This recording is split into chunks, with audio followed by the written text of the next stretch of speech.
So my name is Guy Chartier, and I'm the Chief Executive Officer with BeeMaid Honey. The head office is here in Winnipeg, and it's actually owned by two separate cooperatives, the Manitoba Honey Co-op, which our office happens to be here in Winnipeg, and the Alberta Honey Co-op.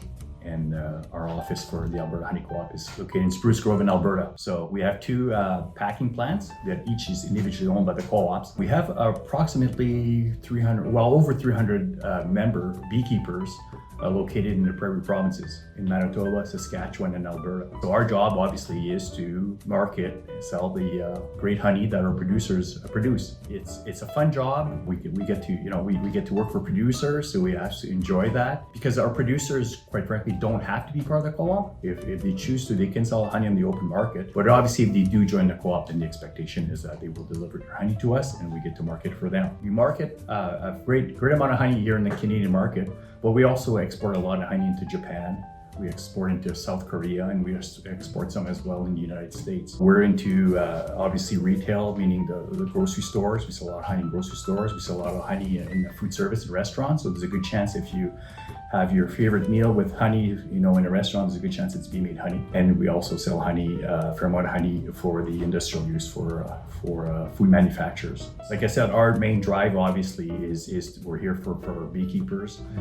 We're here for our members, and it's been a successful organization for many, many years. Each of the co-ops have been around since the 1930s, and the partnership between the two co-ops is over 70 years in the making. So it's been around for a long time. It's worked well. We get great support from our members, and they're confident in the organization. And the reason I can say this is, as you can see, we have a brand new facility here in Winnipeg. So we invested, $25 million between the new plant here and the equipment. And we also did a major investment in Spruce Grove to the tune of about $10 million.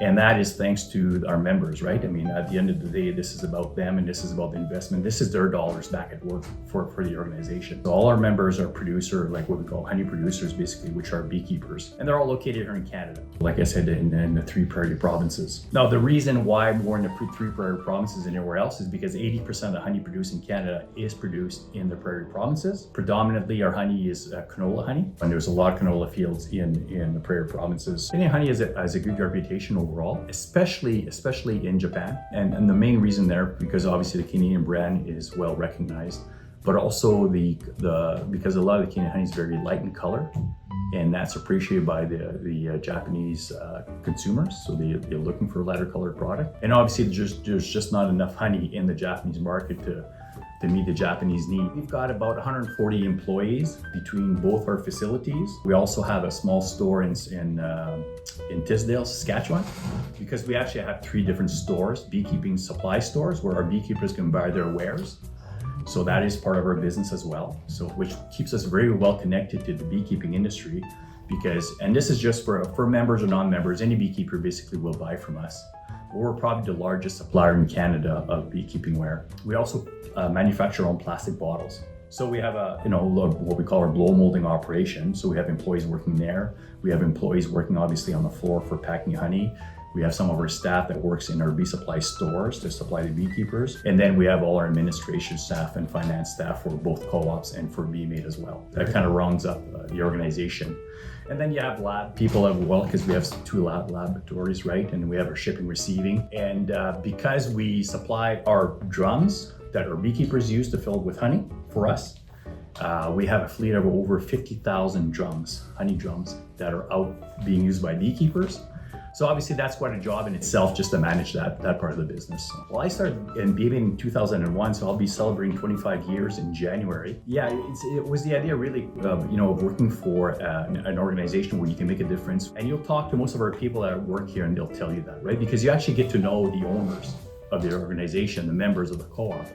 And that means a lot to us, because now when you're sitting in front of them and you're making a difference in their livelihood and what they do, that's impactful, right? And that, it just gives you a good sense of fulfillment working for producers here in Canada. You gotta remember, we're not here to, at the end of the day, really to generate profit more than we are here really to support our members, our beekeepers, and that's where we can make a difference. So there's probably certain things that we carry, for example, for our members here, that maybe another business would say, no, thanks, we just can't make money doing this. So for example, We supply the liquid feed for the bees, because bees need to be fed off season when there's no flowers out there for the winter months and so on. But there's very little money to be made of that.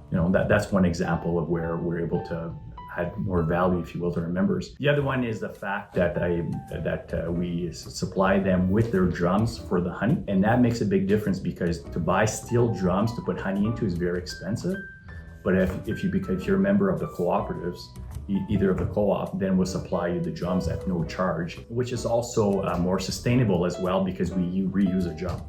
Where a lot of other companies, what they do is the drum, basically they get the drums, once they empty the honey, it gets recycled. In our case, we keep the drum, we wash them, we use them over and over again. Because beekeepers, since they don't have to join our organization, the only way, obviously, they will join for us is if we're competitive and we return back to them. We know we're doing a fairly good job of that, and the reason I say this is because we have more and more beekeepers that are looking to join our organization all the time. So obviously, that's the right signal that we are doing the right thing and adding value back to them as beekeepers. The other value there is that many beekeepers would rather not have to worry about selling honey on the open market and worry about that stress and and when they're going to get paid and everything else. They know with joining the organization that we are as a co-op is that they will get their payment. They get paid on time. They don't have to worry about selling the honey. They get a positive cash flow on a regular basis. So that adds a lot of value in that sense. We have to be accountable, right? We have to deliver on a competitive return, or else why would you ship to the co-op? What would the world look like if our co-op did not exist? There'd definitely be a gap in the market, if you will, in what beekeepers require in Canada here. And the reason I say this is because you got to remember the co-ops have been around since the 1930s, right? And the reason they first set up shop back then was because they need to be organized in marketing their honey. So they were being taken advantage of, if you will, from customers and stuff, and trying to lower the price and put prices down. And that really was not a viable way of running an operation for a beekeeper. So this is why they got together and formed these cooperatives, so that they'd be able to market together, and be on the same page and have the strength to be able to negotiate with some of the larger buyers. So if that all of a sudden disappears overnight here, and you've got all these beekeepers out there, guess what that will probably do to the price of honey, right? So it'll probably push the honey prices down. And then again, now it becomes an issue where it's not a viable industry to be in again. It's not cheap to be a beekeeper, believe me, right? It's very expensive to run an operation to be able to keep your bees healthy and your bees alive.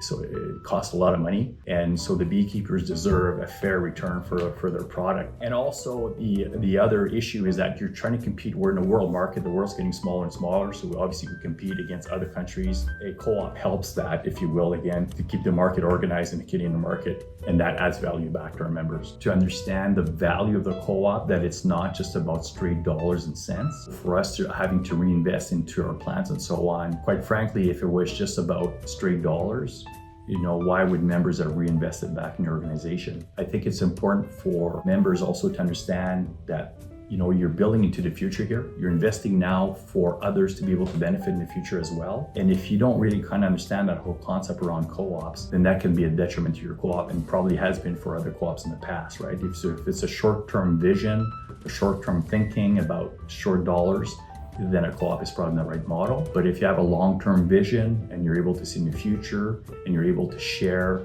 what you're doing today with, that others will benefit in the future, if that can continue down the line, then obviously I think that's where co-op can be more successful. Mm-hmm. So you need that commitment, that engagement from the members, and able to do that.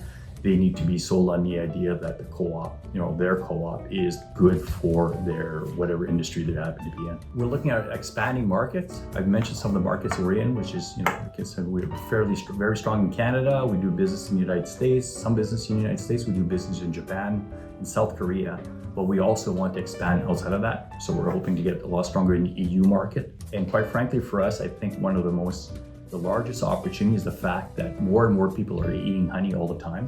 So we're in a very good place here. We're in a growing category, right? So the category grows on average about 5 to 6% per year.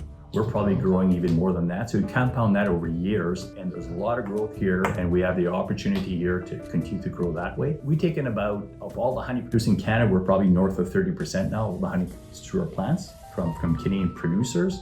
So there's an opportunity here to take in even more honey from Canadian producers and market to the world. And obviously, there's that halo effect about honey, right? The fact that it is a more natural sweetener, right? So most people obviously, and most people, not only do they feel good about consuming honey because it's a more natural product, but also they feel good about supporting honey producers, especially here in Canada. So that goes a long way for us. And so that's why we're seeing a lot more growth, and people are using more of the honey now into recipes, not just in your coffee as a sweetener, but they're using it in recipes and so on. Barbecue sauce and, you name it. And then there's product trending nowadays, like hot honey, where you take, honey and you add a hot spice to it, and that, gives us more of a stronger, hot sweet flavor type of idea. So that's been growing as well. So we're doing more of that. The only thing I probably would add is I think there aren't that many co-ops in that food segment, if you want. Canada. There are some, but there aren't that many, and there's probably less and less. So I really see BeeMaid as one of the companies,